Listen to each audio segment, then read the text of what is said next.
Cet amateur de trottinette le sait, il n'a pas le droit d'être dans cette piste cyclable. En fait, ni ici, ni ailleurs, selon l'état actuel de la loi. Si vous êtes propriétaire d'un tel appareil électrique, une trottinette électrique ou une planche à roulettes électrique présentement, vous n'aviez pas le droit de rouler nulle part. Vous n'aviez pas le droit d'être sur le trottoir, vous n'aviez pas le droit d'être dans la rue, vous n'aviez pas le droit d'être sur des pistes cyclables.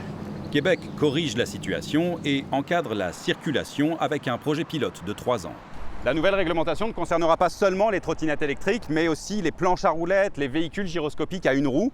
Vitesse maximale 25 km/h, ces appareils pourront aller sur la voie publique et aussi dans des pistes cyclables qui sont bien séparées de la chaussée. C'est une bonne chose d'ailleurs, j'entendais qu'on va être obligé de porter le casque pour tout ce qui est électrique, tant mieux. Et pour les appareils sans guidon, coudières, genouillères et gants seront exigés aussi.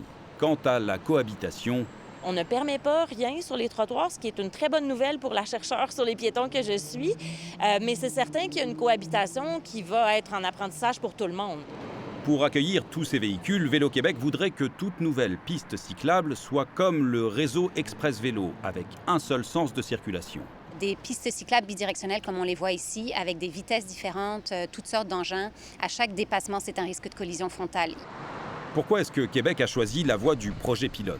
Ça va nous permettre de voir les bons points et également peut-être les choses à corriger en cours de route s'il y avait, par exemple, des éléments dans la réglementation qui ne cadraient pas avec certaines utilisations. Mais il n'est pas question pour autant du retour des trottinettes en libre service, comme elles ont brièvement existé à Montréal, par exemple. Ici Mathieu Prost, Radio-Canada, Montréal.